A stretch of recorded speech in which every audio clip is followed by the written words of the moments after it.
I'm going to tell you about the worst decision Jake Morrison ever made, and how it destroyed his life without me lifting a finger. My name's Adrian Woods. I'm 28, software engineer, live with my parents and younger sister Maya in a quiet suburb outside Boston. We're one of those immigrant families. My parents came from Taiwan in the 90s, worked their asses off, built a small life. Dad runs a janitorial supply business. Mom teaches ESL at the community college. Maya's pre-med at State University, full scholarship, 4 GPA. We're not wealthy, but we're stable. We keep our heads down. Jake worked at my company. Same team, different projects. 26 years old, one of those guys who thinks being the office prankster is a personality trait. He had a TikTok account where he filmed his epic pranks, moving people's desks, fake meeting invites, ordering pizza to someone's cube. Harmless, annoying shit that got him likes and followers. I tolerated it at first, laughed along when he wasn't targeting me. Then he started. Moved my monitors around, changed my desktop background to embarrassing memes, scheduled fake calendar invites with my boss. I put up with it for months because, don't rock the boat, be a team player. It's just jokes. Then one day, after he replaced my keyboard with one that had the keys rearranged, I'd had enough.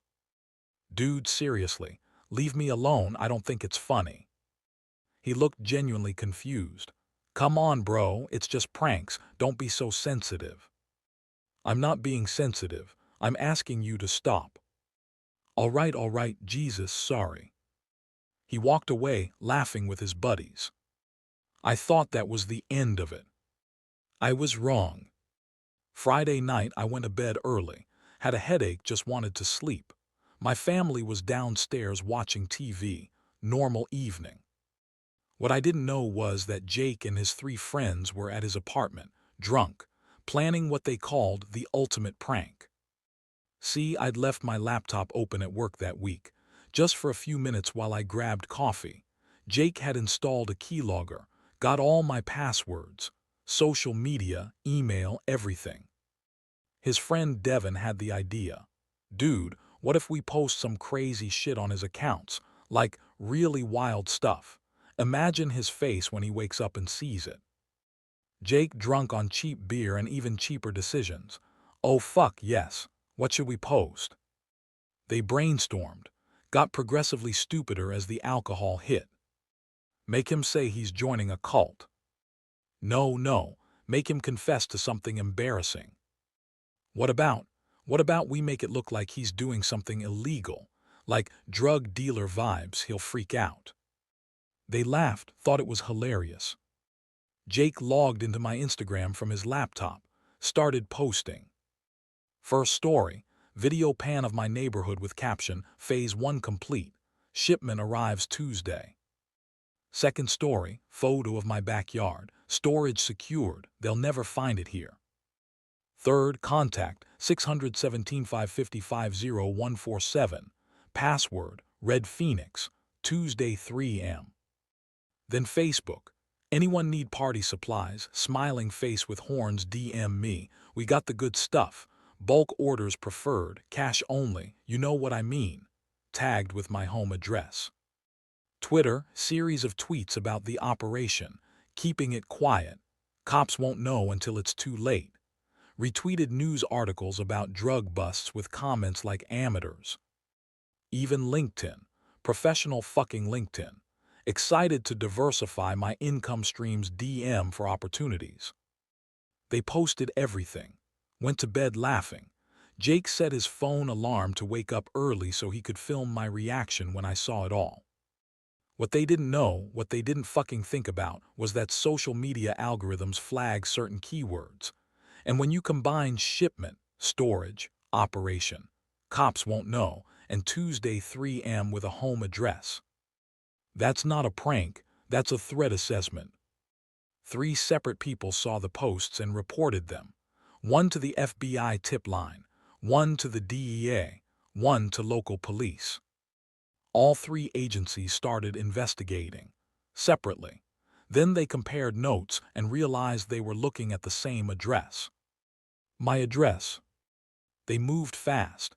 Terrorism and drug trafficking don't wait for business hours. I woke up to the sound of my bedroom window exploding. Not breaking, exploding. Flashbang grenade. White light, deafening noise. I couldn't see, couldn't hear, couldn't think. Then my door burst open. FBI, HANDS where we can see them. Get on the ground. I was on the floor before I understood what was happening. Hands behind my back. Zip ties cutting into my wrists. Someone's knee on my spine. I couldn't breathe. Downstairs I heard my mother screaming, my sister crying, my father shouting in Mandarin. More explosions, more yelling. K9 units barking, boots everywhere. I was dragged out of my room in my boxers, face pressed to the hallway floor. An agent in full tactical gear stood over me, rifle pointed at my head. Adrian Woods. Yes, what's happening? You're under investigation for suspected drug trafficking and potential domestic terrorism. I thought I was having a nightmare. This couldn't be real. I didn't do anything. There's been a mistake. Your social media posts from last night suggest otherwise. What posts? I was asleep. We traced them to your IP address, posted from this house at 2:37 a.m. That's impossible. I was asleep. Save it for the interrogation. They hauled me up, walked me past my family's bedrooms. My father was face down on his bedroom floor, hands zip-tied, an agent's boot on his back. He looked at me with pure terror in his eyes. He didn't understand what was happening. His English isn't great, and nobody was bothering to explain in Mandarin. My mother was in the hallway sobbing, also restrained. She tried to reach for me. An agent blocked her. My sister Maya was in her pajamas, hands cuffed, sitting on the stairs. She was 19, a teenager, and she had 3 rifles pointed at her because she'd come out of her room to see what the noise was. She looked at me. Adrian, what's happening? What did you do? I didn't do anything. I don't know. Move. The agent shoved me forward. Outside, the entire neighborhood was lit up like a war zone. SWAT vehicles, armored trucks, helicopters overhead, neighbors being evacuated from their homes, news helicopters circling. I was shoved into the back of an SUV. Through the window, I watched agents tear my house apart. They brought out my computer equipment, towers, monitors, Raspberry Pis, server racks. To them, it looked like sophisticated networking gear. It was just my home lab for work projects. They brought out my dad's cleaning supplies from his business, industrial chemicals in bulk containers. To them, it looked like meth lab materials. It was just janitorial products. They brought out cash from my dad's safe, about $8,000. He keeps cash for business payroll because he's old school, doesn't trust banks completely. To them, it looked like drug money. They brought out Maya's chemistry textbooks and lab notebooks from her pre-med courses. To them, it looked like drug synthesis research. Everything in our house that was innocent looked suspicious through their lens. I sat in that SUV, zip-tied, watching my life get packed into evidence bags. They separated us at the station, different interrogation rooms. I was in room 3. Gray walls, metal table, two-way mirror. I'd seen this setup in movies. Never thought I'd be on this side of it. 2 agents came in. One was older, gray hair, looked tired. The other was younger, buzzcut, aggressive energy. Gray hair sat down across from me. Buzzcut stood behind me. Classic setup. Adrian Woods, 28. Software engineer at Apex Technologies.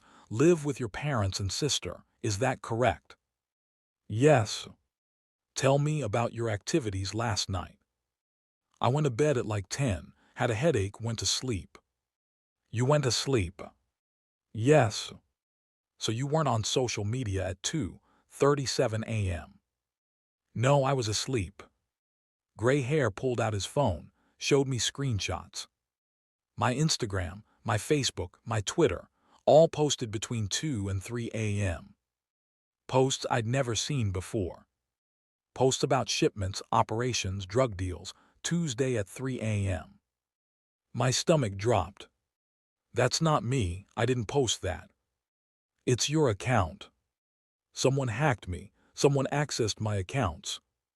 These posts came from your IP address, from your home network, we traced them. Then someone accessed my network remotely. With your passwords. I work in tech. People hack accounts all the time. Do people regularly hack accounts to post about drug deals and include their home address? Does that seem likely to you? I'm telling you, I didn't post that.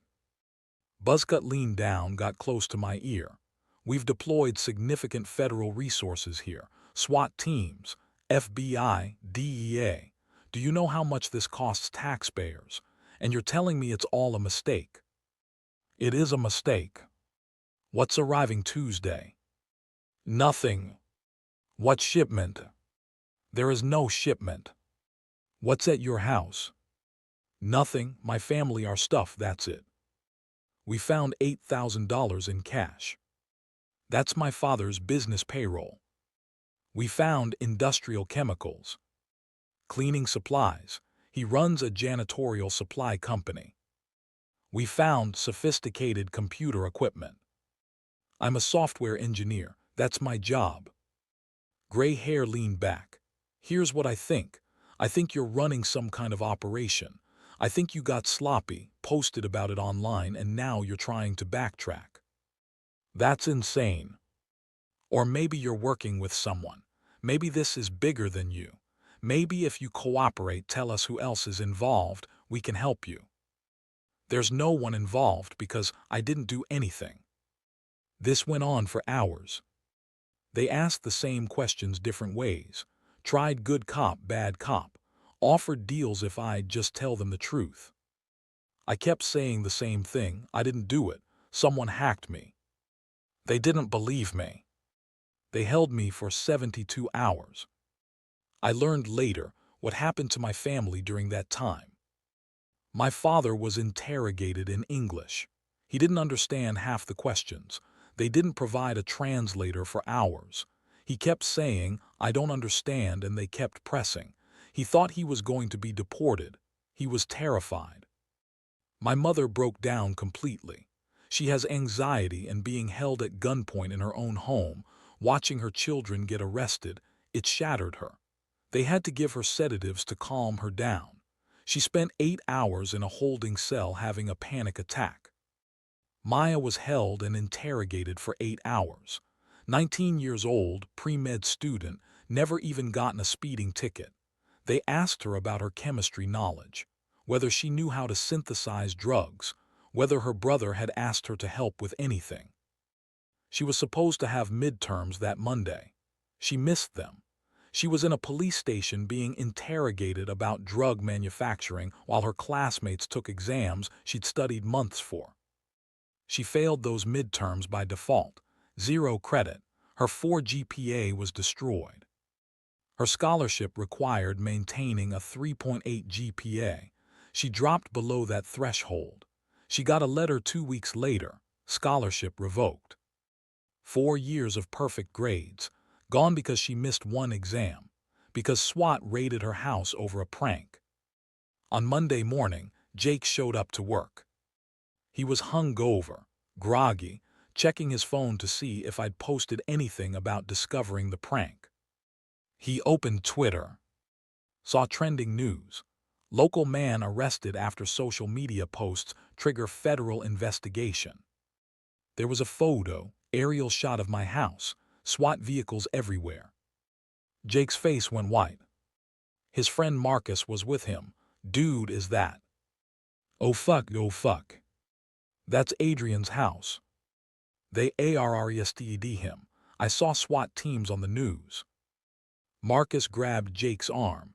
We have to tell someone, we have to explain. Are you fucking insane? We'll get in trouble.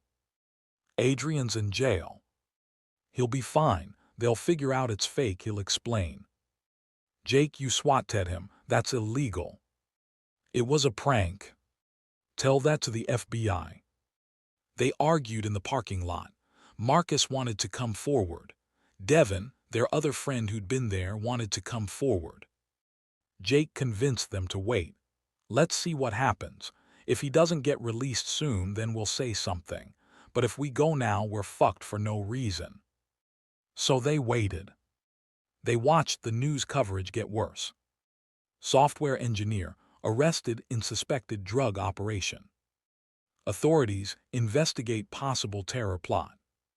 Neighborhood evacuated after suspicious social media posts. And they said nothing. Inside the FBI forensic lab, a tech analyst named Sarah Park was examining my seized devices. She was good at her job, really good. She found something the field agents missed. Hey, come look at this. Her supervisor came over. The social media posts, they were made from the suspect's home network, right? Right, that's what we traced. But look at this. There's remote access software activity at the exact timestamps. Someone accessed his machine from outside. Meaning someone else controlled his computer and posted from his accounts, and they weren't even careful. Look, there's a keylogger installed on his work laptop. Corporate network breach. Whoever did this got his passwords from work, then accessed his accounts from their own location but routed it through his home network to make it look like him. The supervisor leaned in. Can you trace where it actually came from? Already did. The remote access originated from this IP address. She pulled up the records. Residential address in Somerville, registered to Jake Morrison. They looked at each other. So our suspect is telling the truth. He was hacked. Yeah, and whoever did it triggered a federal fucking incident. Wednesday afternoon, FBI agents showed up at Jake's apartment. He was home, scrolling through news coverage, freaking out. Knock on the door. He looked through the peephole, saw suits. His blood went cold. He opened the door. Jake Morrison. Oh, yes. FBI, we need to talk about Adrian Woods. Jake felt his legs go weak. What about him? The agent held up a tablet. We traced unauthorized access to his accounts back to your IP address. You used remote access software to post content from his social media profiles without his knowledge or consent. It was just a prank. A prank. We were just messing around. You posted content suggesting drug trafficking and terrorism. Do you understand the resources that were deployed because of your prank? SWAT teams, FBI counterterrorism unit, DEA agents. A family was held at gunpoint in their own home. I didn't think. You're under arrest. They cuffed him right there in his doorway. His neighbors watched. Someone filmed it, posted it online. Within hours, Jake's arrest was on social media. Guy who got innocent family swatted, arrested by FBI. The internet works fast.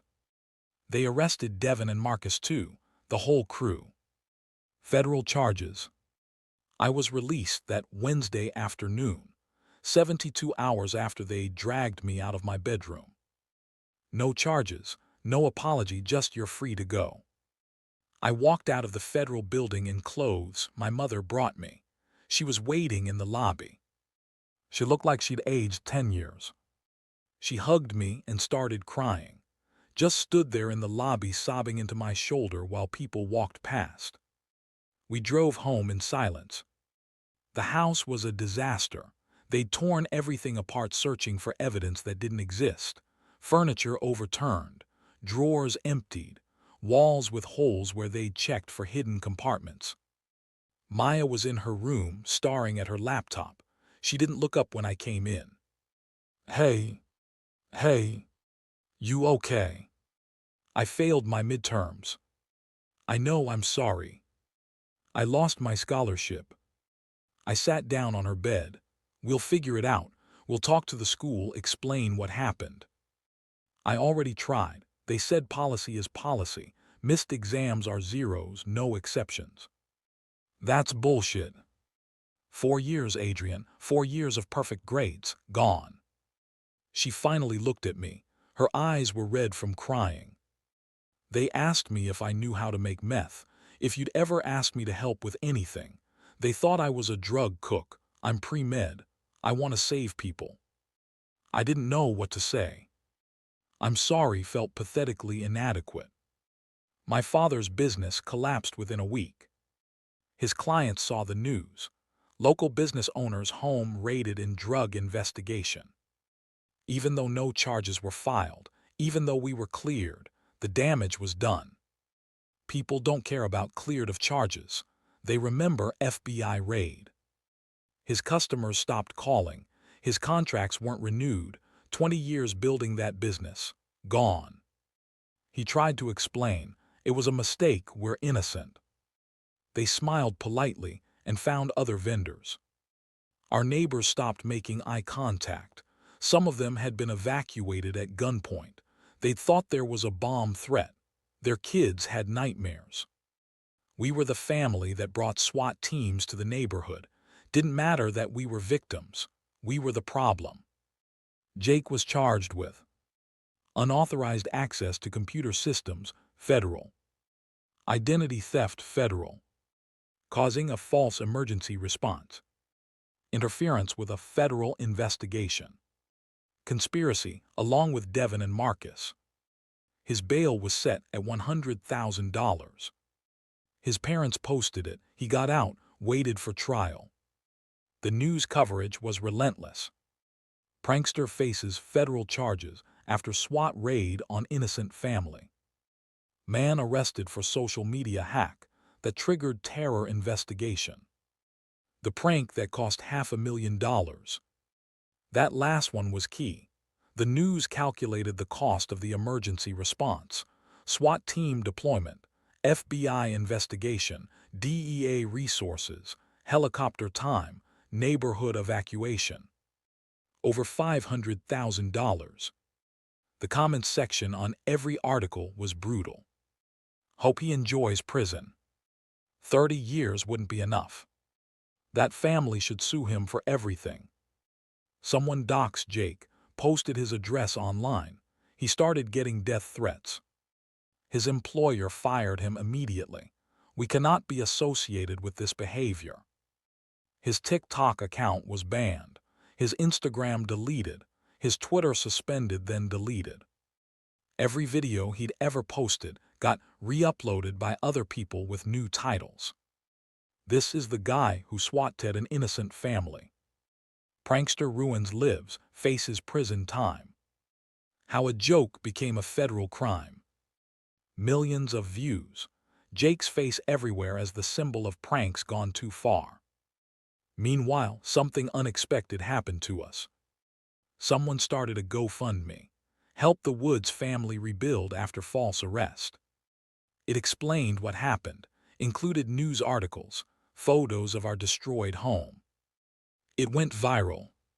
People were furious on our behalf. Comments poured in. This family did nothing wrong, and their lives were destroyed. The prankster should pay for this. I can't imagine how terrifying that must have been. The GoFundMe raised $400,000 in 2 weeks. Universities saw Maya's story. She got calls. We'd like to offer you a full scholarship. We believe your academic record speaks for itself, and what happened to you was unconscionable. She got 3 full-ride offers, chose one, better than her original school.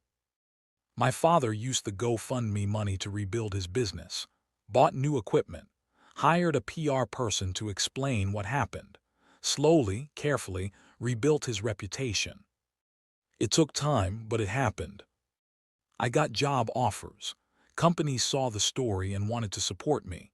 I ended up at a better company, better pay, better position than before. We moved out of that house. Couldn't stay there, too many memories of that morning. Found a new place, quieter neighborhood, fresh start. Jake's trial was 8 months later. The courtroom was packed, news cameras outside, journalists in the gallery. Jake sat at the defense table looking small and terrified. His lawyer was trying his best, but there wasn't much to work with. The prosecution laid it out piece by piece. The keylogger installation, the unauthorized access, the deliberately inflammatory posts, the federal resources deployed, the innocent family traumatized.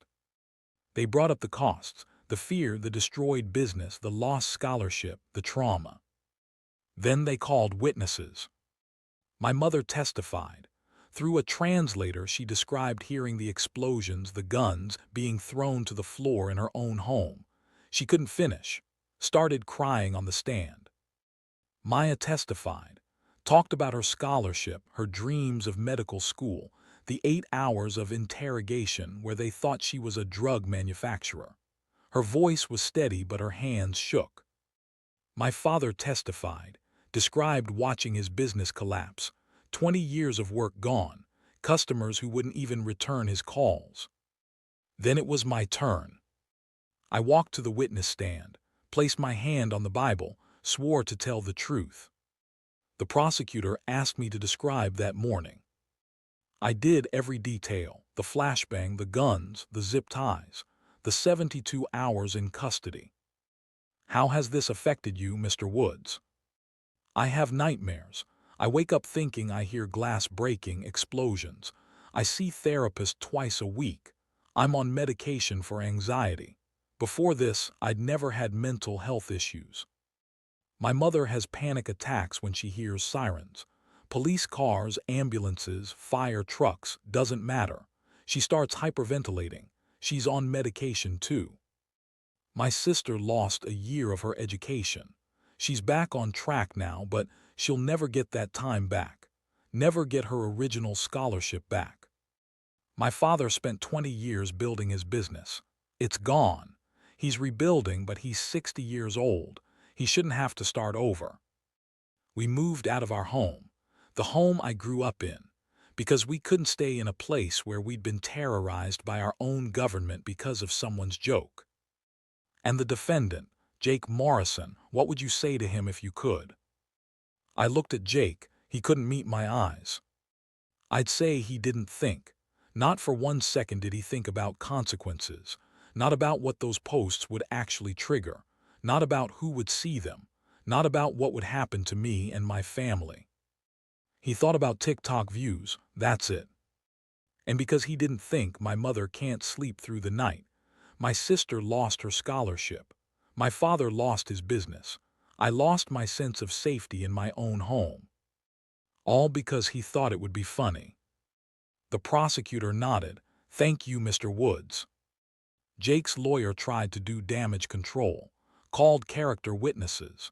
Jake's parents testified he was a good kid who made a terrible mistake. Friends said he never meant to hurt anyone. His lawyer argued, my client is a young man who made an error in judgment. He's deeply remorseful. He never intended for things to escalate to this degree. He should not have his entire future destroyed over one mistake. The prosecutor's rebuttal was brief. The defense claims this was one mistake. Let's examine that. Installing a keylogger on a coworker's laptop. Deliberate act, not a mistake. Accessing multiple accounts without permission. Deliberate act, not a mistake. Crafting posts specifically designed to suggest illegal activity. Deliberate act, not a mistake. Choosing language about drugs and terrorism. Deliberate act, not a mistake. The only thing that wasn't deliberate was getting caught. This wasn't one mistake. This was a series of calculated decisions that led to catastrophic consequences for an innocent family. The defendant didn't think those consequences would apply to him. He thought he was above accountability. He thought it's just a prank, bro, would excuse anything. He was wrong. The jury deliberated for 3 hours. Guilty on all counts. Sentencing was 2 weeks later. The judge was a woman in her 60s, Judge Patricia Hallbrook. She had a reputation for being fair but firm. Jake stood as she spoke. Mr. Morrison, I've presided over many cases in my career, but this one is unique in its recklessness. You didn't commit a crime of passion. You didn't commit a crime out of necessity. You committed multiple federal crimes for entertainment. You weaponized the justice system.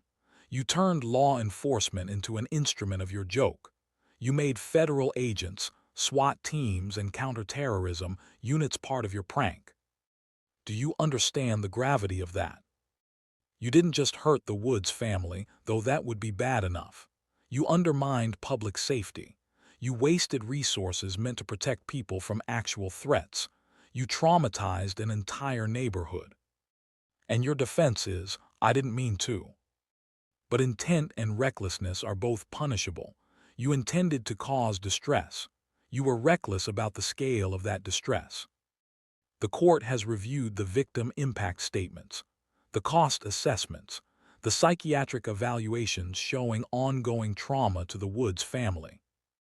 Mr. Morrison, I'm sentencing you to 8 years in federal prison. You will also pay $500,000 in restitution to the city and county for emergency response costs. You will pay $250,000 in damages to the Woods family. Upon release, you will be prohibited from using social media platforms as a condition of your parole.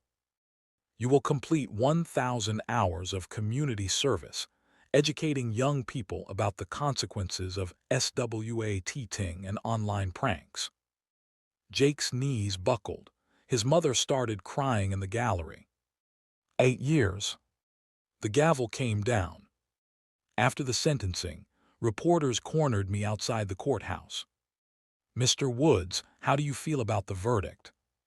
I feel like justice was served. Do you think 8 years is appropriate? I think it's what the judge decided based on the law.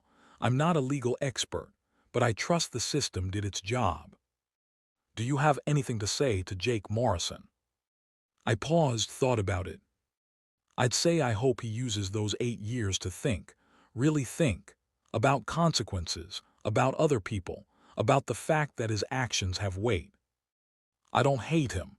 Hate takes energy, and he's not worth that energy. But I hope he becomes someone different than who he was when he did this, for his own sake. Would you ever forgive him? I don't know, ask me in 8 years. I walked away before they could ask more questions. Life continued.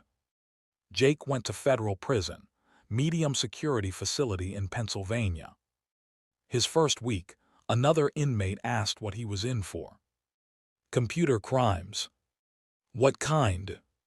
I hacked someone's social media. That's it. They gave you 8 years for hacking social media. It's complicated. Bullshit, what you really do. Eventually someone Googled him, printed out articles, passed them around.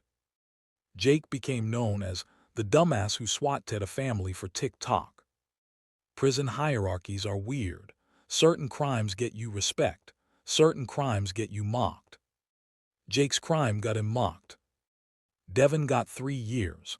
Marcus got 2 years. They cooperated with the prosecution, got lighter sentences. Their lives were still ruined. Felony records, no more tech jobs, no more normal life. Devin works at a warehouse now. Marcus does delivery driving. They're barely making rent. They don't talk to Jake, blame him for dragging them into it. Jake's TikTok account became a case study. Universities use it in communications courses. Digital actions, real consequences. High schools show his videos in assemblies about cyberbullying and online responsibility. His face is the poster child for Think Before You Post. 3 years after the sentencing, I was at a coffee shop near my new office. Standing in line, waiting for my order. Someone behind me, Adrian. I turned around. Jake's mother. She looked older, tired, hair grayer than I remembered. Mrs. Morrison.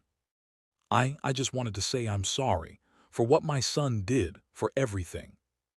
I didn't know what to say. He's a good kid, he really is, he made a terrible mistake. I know you believe that. He asks about you sometimes, in his letters, asks if you're doing okay. Why does he care? Because he knows what he did. He lives with it every day. So do I. She nodded, eyes watering. I'm not asking you to forgive him. I just wanted you to know he's sorry, truly sorry. Okay. That's it, just okay. What do you want me to say, Mrs. Morrison? That it's fine, that I forgive him. I can't do that, not yet, maybe not ever. He was 26, young, stupid. My sister was 19. She wasn't stupid. She was brilliant. And she lost a year of her life because your son thought terrorism jokes were funny. Mrs. Morrison looked down. I understand. Do you? Do you understand what it's like to wake up to explosions? To have guns pointed at your family? To spend 3 days in custody for something you didn't do? No, I don't. Then you don't understand. My coffee was ready. I grabbed it. I hope he gets better. I really do. I hope he becomes someone different, but that doesn't undo what he did. I walked out. Maya graduated medical school last year. Top of her class. She's doing her residency now, pediatrics. Says she wants to help kids who have experienced trauma. My father's business is stable. Smaller than before, but steady. He's talking about retiring soon, letting someone else run it. My mother still has panic attacks sometimes, but they're less frequent. She's in therapy, it's helping. I got married. Met someone at a PTSD support group, actually. She'd been through something different but understood. We bonded over therapy techniques and dark humor. We have a daughter now. She's 2, smiles like sunshine. I think about that morning sometimes. Less often now, but it's always there. The sound of breaking glass, the flash of light, the guns, the fear. It's quieter now, softer, but it doesn't go away. Jake gets out next year. He'll have served 6 of his 8 years, getting out early on parole. He's 34 now, still young technically, but 8 years in prison ages you. I've thought about what I'll say if I ever see him again. For a while I was angry, then I was nothing. Now I'm just tired. He didn't kill anyone, didn't physically hurt anyone. But he broke something in my family that can't be fully repaired. My mother will never feel completely safe in her home again. Maya will always have that gap in her academic record, that explanation she has to give. My father will always wonder what his business could have been if he'd had those extra years. And I'll always flinch at sudden loud noises, always have that split-second panic when I see police cars. Jake's serving his 8 years. We're serving life sentences. The difference is he chose his. Last week I got a letter. From Jake, prison return address. I almost threw it away, held it over the trash can. But curiosity won. I opened it. 3 pages, handwritten. Adrian, I know you probably don't want to hear from me. I wouldn't blame you if you burned this letter without reading it. But I need to try. I'm sorry. I've said it before, I'll say it 1,000 more times if it matters. I'm sorry. I was stupid, reckless, cruel even though I didn't mean to be cruel. I thought I was funny. I thought pranks were just harmless entertainment. I was wrong, so wrong. I think about what I did every day, every single day for the past 6 years. I see your family's faces from the trial. I hear your sister's voice breaking when she talked about losing her scholarship. I hear your mother crying. I can't undo it. I wish I could. I'd give anything to go back to that Friday night and just stop, go to bed, be normal. But I can't. All I can do is try to be different when I get out. I'm taking classes here, education programs. I'm reading, trying to understand why I thought any of this was okay. I'm working with a program that talks to kids about online behavior, trying to make sure no one else does what I did. It doesn't make up for anything, I know that. But it's all I can do. I don't expect forgiveness. I don't deserve it. I just wanted you to know that you were right. When you testified, you said I didn't think. You were right, I didn't. and I've spent 6 years thinking about nothing else. I'm sorry, Jake. I read it 3 times. Then I folded it, put it back in the envelope. Sat there for a long time. My wife came in. What's that? Letter from Jake. What does he want? To say sorry. Are you going to respond? I don't know. I still don't know. There's a term in restorative justice, harm and accountability. The idea is that the person who caused harm needs to be held accountable, but also needs to understand the harm they caused. Jake's being held accountable, 8 years, $750,000 in restitution, felony record, ruined reputation. Does he understand the harm? I think so. His letter suggests he does. But understanding doesn't erase harm. My therapist says forgiveness isn't about him. It's about me, about letting go of the anger so it doesn't poison me.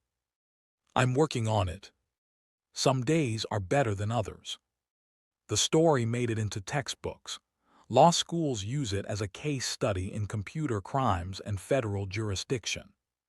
United States v. Morrison is cited in legal briefs about SWATing and false emergency calls.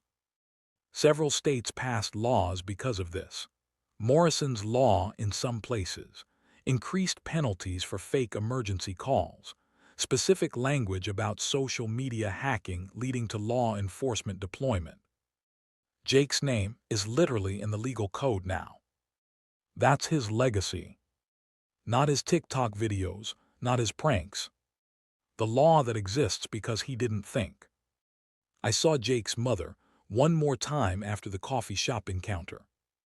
At the grocery store, she was in line ahead of me. She didn't see me, she was on the phone.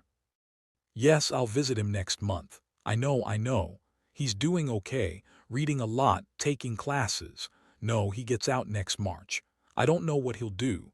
Who hires a convicted felon? I know. I just hope he can have some kind of life after this.